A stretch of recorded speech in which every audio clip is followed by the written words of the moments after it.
No último domingo, Felipe Luiz testou o Saul como volante ao lado do Jorginho no meio de campo, deu certo o encaixe, a torcida do Flamengo aprovou, grande atuação do Flamengo no Beira-Rio, derrotou o Internacional e poucos dias ele repete essa dupla, porque já tinha colocado em campo no Campeonato Brasileiro, repete a dupla na Libertadores e um dado curioso é que o aproveitamento dos dois é muito alto quando ambos estão juntos na mesma partida desde os tempos do Chelsea.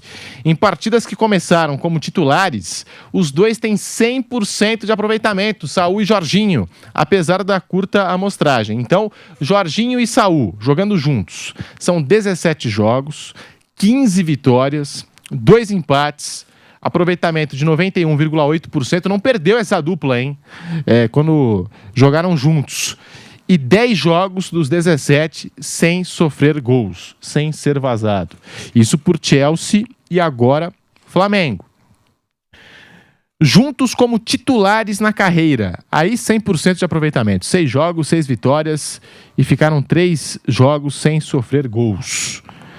Apenas no Flamengo, já são 4 jogos com a camisa rubro-negra, 3 vitórias, 1 empate, aproveitamento de 83,3%. E 2 jogos sem sofrer gols. Apenas no Chelsea foram 13 partidas com essa dupla Jorginho e Saul, com 12 vitórias, 1 empate, nenhuma derrota, 94,8% de aproveitamento e 8 jogos sem sofrer gols. Então, que dado curioso, né? Jorginho e Saul, que sintonia que tem essa dupla. Vou ter que fazer um break na rádio, seguimos no YouTube. Vampeta, Flávio Piperno tá aí. Deu certo no Campeonato Brasileiro, repetiu na Copa Libertadores. Dupla que tá invicta na carreira aí, tanto pelo Chelsea como pelo Flamengo, Jorginho e Saul. Então, Pedro, você vê, né, a força do plantel do Flamengo, né? E a qualidade individual de seus atletas. Se você pegar aqui um Flamengo, vamos supor, um Flamengo reserva. Olha esse time, Flamengo reserva. Emerson Royal, Danilo. Aí você bota o Vina para jogar de zagueiro. E na lateral esquerda o Ayrton Lucas. Aí Pulgar e Alan. Aí você vem com Carrascal, né? Nem fala o Carrascal que foi contratado, cara. Carrascal. Aí você tem Carrascal, você pode fazer o ataque com Cebolinha, Pedro e... O Luiz Araújo. O Luiz Araújo. Ainda vai sobrar o Alcian. Plata. Não, Prata é titular. Não, você tá falando dos reservas. Reserva. Dos que sobraram, ainda vai sobrar decisões, ó. De La Cruz, Juninho Azerbaijão. Que são reservas. Olha só. Verdade. O menino lá, o da base. O Everton Araújo. O outro que ia pra Portugal e voltou. Jogou até outro dia de titular. Tava indo pra Portugal sendo vendido. Matheus. Tem os dois, Matheus e Matheus. Olha só, e o menino atacante que todo mundo tá criticando aí porque ele é folgado. Você tá falando que o Alcian, olha só quantos ainda sobra dos 22. Se tiver todo mundo inteiro. Moleque é folgado, velho? Não, todo mundo moleque é folgado? Não, todo mundo falando, aquele jogo lá contra o Atlético Mineiro. Falou que o moleque era folgado. Olha só, Fran, contratou Carrascal. A gente nem tá botando Carrascal aí, eu tinha esquecido De La Cruz, ó. Vamos supor um meio campo com Pulgar, Alan, Carrascal e De La Cruz, Pedro e Cebolinha. Olha, ainda sobra Juninho e o Luiz Araújo. Não, ainda tem Luiz Araújo. Você tem que sacar um desses aí, ó. É uma força muito grande. Então, eu acho que o Flamengo tem uma coisa diferente de todo mundo aqui na América do Sul. Ninguém tem tanto jogador de meio campo como tem o Flamengo. As opções, demais, é demais. No meio campo, e de beirada também, de beirada dos dois lados do campo, que quando você tem o Prata, o Luiz Araújo, o Cebolinha, o próprio Bruno Henrique pode fazer. Sim. Tem o Vitor Hugo. O Vitor Hugo. Vitor Hugo que eu tava falando. Que voltou. E Matheus Gonçalves, estava para ir pro Cruzeiro, não foi?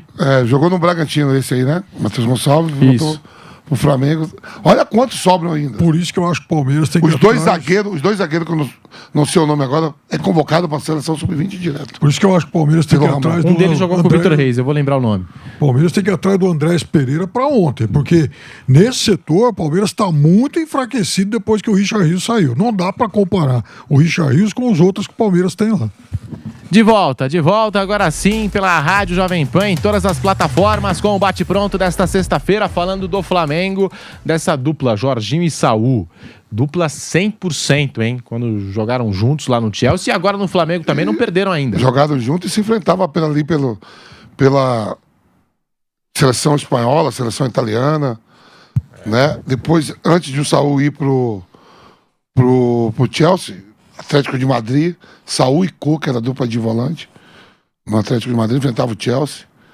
São muito bons jogadores mesmo. Com a bola no pé, então, nem se fala. O Flamengo com muita qualidade, o Vampeta destacou aqui a quantidade de opções que tem o Felipe Luiz, Flávio. E com essa dupla que chama a atenção, que deu certo no Campeonato Brasileiro, repetiu agora na Libertadores. Jorginho e Saul são dois jogadores experientes, dois jogadores que dão combate no meio de campo, sabem sair jogando. Setor de meio de campo, que é importantíssimo, né? Tem a música lá do Skank, que o Vampeta gosta de citar, o meio de campo, o lugar dos craques, que vai levando o time todo pro ataque. O Flamengo tá bem servido. Você vê que é tanto craque que a gente até esquece o De La Cruz, né? Que não foi barato, né? O Vamp, você foi um dos maiores volantes que eu vi jogar. Jogava muita bola, campeão do mundo e tal. Essa dupla de volante, como é que você analisa? Eu acho que isso é legal porque você sabe mais. Pra mim é a melhor dupla de volante do futebol brasileiro. E são dois gringos. Um é brasileiro, mas é... Mas você acha que realmente vai entrar naquelas maiores da história ou é muito cedo? Não, muito cedo, mas se conquistar a Libertadores, eles têm um Mundial de Clube e vão enfrentar o Chelsea. Ou vai enfrentar o Paris Saint-Germain, que tem um meio campo também de muita qualidade. E eles são acostumados a enfrentar esses jogadores. Essa dupla de volante. Por exemplo, eu prefiro o Saul jogando onde ele jogou com o Jorginho do que botar o Saul aberto lá na esquerda onde o Gerson jogava. Pra mim ele é muito melhor ali. Até foi um pouquinho mais lá, né? No segundo tempo ele até foi. E aí, sabe o que eu tava falando no comentário do jogo? Sobre a dupla de zagueiros. O Léo Pereira e o Léo Ortiz, a saída de jogo deles é excelente, principalmente do Léo Ortiz. Olha os caras que o Flamengo tem pra sair jogando, um negócio impressionante. E na beirada do campo, o Alexandre também muito experiente. Tem bom passe. O Vina também, muito bom. Você pode até usar ele de zagueiro. Botei até ele na escalação. Botei ele de zagueiro. Que ele já jogou pela seleção Uruguai de zagueiro. Aí, então, quer dizer, a qualidade técnica do Flamengo é muito boa. Agora sim. Ayrton Lucas, Royal tá chegando agora. Royal tá com o tornozelo. Vai voltar agora na semana. Vai voltar logo. Mas a qualidade técnica é um time muito técnico. É o Flamengo que chama atenção. Pra ganhar, tem que fazer, deles tem que fazer que nem o Cuca fez. É marcar homem a homem e caçar os caras até o final e ter condicionamento físico. E isso os argentinos sabem fazer bem, viu? E não a pressão também que o Galo fez ali na saída de bola do Flamengo. E deu certo, funcionou. Funcionou naquele jogo do Maracanã. Com uma dupla de zaga, como citou o Flávio, que tem uma saída de jogo com muita qualidade, né? Sai jogando com muita qualidade, que é Léo Pereira e Léo Ortiz. Léo Ortiz, que era volante, e passou a jogar como zagueiro e isso deu super certo. O jogador que tem uma desenvoltura para jogar e também para defender, né? Tem essas duas vocações. E o Léo Pereira são atletas que poderiam estar facilmente aí em seleção brasileira. O Carlo Ancelotti está monitorando, está de olho em todo mundo, mas essa dupla de zaga, a gente estava falando muito do meio de campo para frente, né? Mas o Flamengo também ali, Rossi, que eu considero bom goleiro, os laterais que já citamos aqui, dupla de zaga, é um time difícil, né, de ser batido esse Flamengo, Piperno. Não, sem dúvida nenhuma. Hoje, veja, nesse recorte do pós-mundial para cá, é interessante a gente avaliar, por exemplo, o que os dois têm feito no Campeonato Brasileiro. No Campeonato Brasileiro, o Flamengo e o Palmeiras têm, na volta do Mundial, né, campanhas praticamente idênticas. Aliás, o Palmeiras, inclusive, até encurtou um pouco a diferença que ele tinha em relação ao Flamengo. Na Libertadores, o Flamengo fez esses dois jogos contra o Internacional em que ele sobrou. Fez uma primeira fase muito difícil, mas o time do Flamengo hoje é um time bem diferente daquele da primeira fase. Chegou muita gente, o Jorginho ainda não tinha atuado, né? Um jogador que faz muita diferença. O Saul. Então, é um Flamengo, sim, que mudou para muito melhor. Quando o Flamengo perde o Wesley, perde o Gerson, ficou aquela dúvida. Bom, o Flamengo vai ter que arrumar um novo lado direito, vai ter que se recompor e tal. Então o Flamengo parece que vai se readaptando rapidamente em relação a isso. Ou seja, não dá para imaginar um time jogando daquela forma, com o meio-campista aberto pelo lado direito, mas hoje o Flamengo coloca alguém que atua mais pela beirada do campo e está resolvido o problema. Em compensação, o Flamengo ganhou exatamente qualidade nessa saída com esses dois jogadores. O Flamengo, depois de uma sequência de 3 jogos com o Internacional e venceu os 3 jogos, agora terá o Vitória pela frente, do Vampeta, hein? Vai ter o Vitória na segunda-feira, esse jogo, às 21 horas. É nóis, Leão. Vamos, Vitória. Vou torcer por vocês, mano. Pô, é nóis. Joga os dois na segunda-feira, né? Joga Palmeiras, né? Palmeiras às 19 horas, Palmeiras às 21. 19, Palmeiras e Sport, e depois Flamengo e Vitória na segunda-feira. Os dois vão pegar os 2 leões do Nordeste. No Nordeste tem 3 leões, né?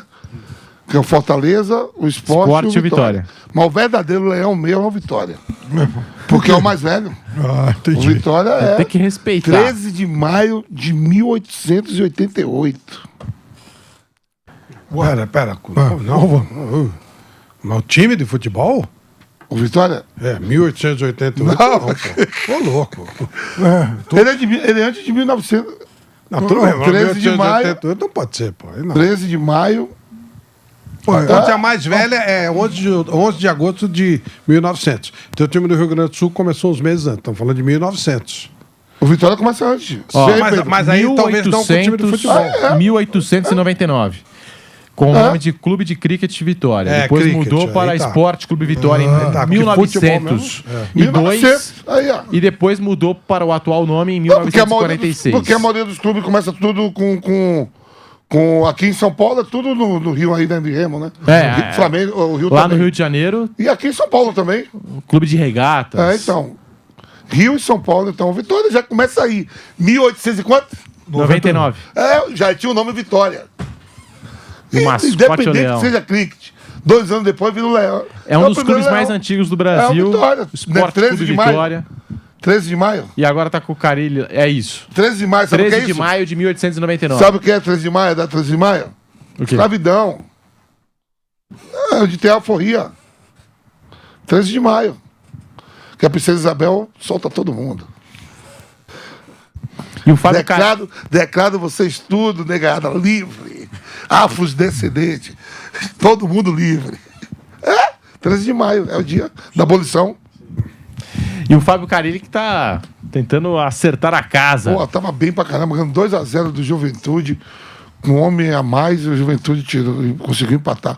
Você vê que o Carilli chegou, deu uma ajeitada, e o Carpini deu uma ajeitada no Juventude que não pede. E o Daniel Paulista melhorou o esporte, não perde 5 rodadas. O Vasco mete 6 no Santos, vai lá em Caxias e toma um coco alguns dias depois. Os caras não conseguem ser felizes. É um negócio impressionante. Tem 2 coisas assim. Os caras falaram assim, que o Corinthians, ele elimina o Palmeiras na Copa do Brasil na quarta, e vai em Caxias, pede pro Juventude.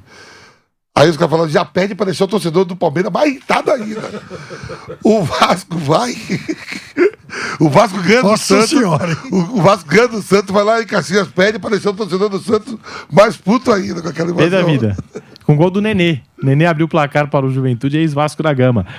Sobre o Flamengo, pra gente poder fechar aqui... Será que o Campeonato Brasileiro já teve algum jogador que tenha feito gol mais velho do que o Nenê? Porque o Nenê tem 44 anos, né? O Nenê é um fenômeno. A gente destaca de linha, acho que não, né? O Fábio é mais velho. Não, mas que tenha feito gol. Acho que não, acho que não. Acho que não. E estamos a um mês das quartas de final da Libertadores. É o Nenê, né? O Nenê é o jogador mais velho aí a marcar em Campeonato Brasileiro. Boa! Nosso Kaique Lima foi buscar. Tá muito de louco, né? O Nenê do Juventude é o jogador mais velho a fazer gol. E o Mengão, que está ao mês das quartas de final da Libertadores, tem tempo para pensar no Estudiantes. Primeiro jogo no Maracanã, acontece exatamente daqui a um mês, e o Felipe Luiz espera ter Pulgar. Espera ter reforços para essa partida. Um deles é o Pulgar. Ele revelou na entrevista logo após a classificação contra o Internacional que o volante chileno pode ficar sim à disposição para a próxima fase da Libertadores. A gente está falando dessa dupla, né? Saúl e Jorginho. Muito em função dessa lesão aí do Pulgar. mas a esperança do Flamengo é que o Pulgar possa se recuperar em um mês. E aí estaria à disposição, né, para esse duelo, para esse jogo contra a equipe do Estudiantes de La Plata. Aí ganha mais uma opção o Felipe Luiz para esse time do Flamengo, recheado de opções de bons jogadores. Estamos aqui ao vivo no Bate-Pronto pela Jovem Pan, então já fazendo convite, porque na segunda-feira tem Flamengo e Vitória às 21 horas e um pouco mais cedo, às 19, tem o Palmeiras em campo, Palmeiras e Sport Recife, segunda-feira de jornada dupla pelo Campeonato Brasileiro, e você confere tudo aqui no microfone da Jovem Pan.